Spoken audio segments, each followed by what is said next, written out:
কয়েক হাজার বছর আগে আরব উপদ্বীপে মানুষ নবিদ নামে এক ধরনের পানীয় তৈরি করত।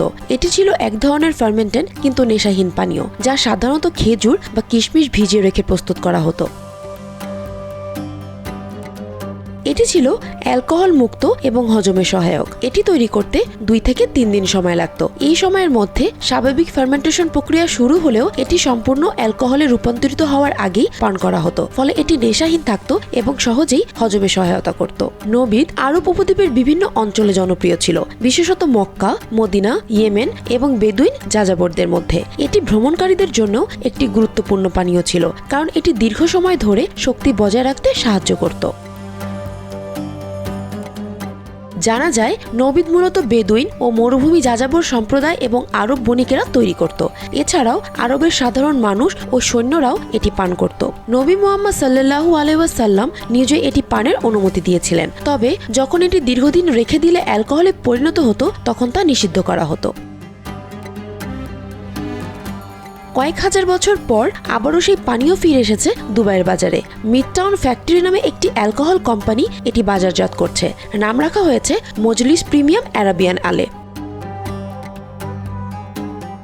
মজলিস প্রিমিয়াম আরাবিয়ান আলে তৈরিতে ঐতিহ্যবাহী পদ্ধতি অনুসরণ করা হচ্ছে, যেখানে মল্ট, পানি, খামির এবং হপস ব্যবহার করা হয়েছে। এই উপাদানগুলো একসাথে B1, B6, B15, C এবং D ভিটামিন উৎপন্ন করে, যা শরীরের জন্য উপকারী।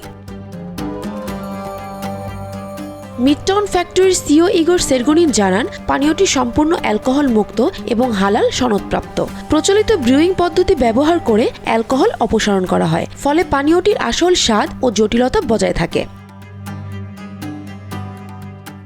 মজলিস প্রিমিয়াম আরাবিয়ান আলে 5টি ভিন্ন স্বাদে পাওয়া যায়, যা প্রাকৃতিক উৎস থেকে প্রাপ্ত শর্করা দিয়ে প্রস্তুত। এতে কোনো প্রক্রিয়াজাত চিনি নেই, ফলে এটি স্বাস্থ্যকর বিকল্প হিসেবে বিবেচিত হয়। এছাড়া এটি ঐতিহ্যবাহী এনার্জি ড্রিঙ্কসের বিকল্প হিসেবে কাজ করে, যা দীর্ঘস্থায়ী শক্তি সরবরাহ করে। মজলিস প্রিমিয়াম আরাবিয়ান আলে সংযুক্ত আরব আমিরাত কর্তৃপক্ষের কাছ থেকে হালাল সনদপ্রাপ্ত। প্রতিষ্ঠানটি কঠোর পরীক্ষার মাধ্যমে নিশ্চিত করেছে যে তাদের সমস্ত পণ্য হালাল মানদণ্ড অনুসরণ করে প্রস্তুত করা হয়েছে। সঠিক প্রযুক্তি ও প্রক্রিয়ার মাধ্যমে পানীয়টি সম্পূর্ণ অ্যালকোহল মুক্ত রাখা হয়।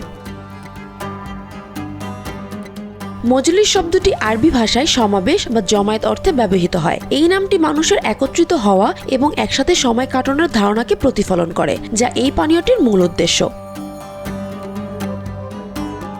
দুবাই কর্তৃপক্ষ তাদের পর্যটক আকর্ষণ করতে এই পানীয়টি বাজারজাতের অনুমতি দিয়েছে। Bangla affairs news desk.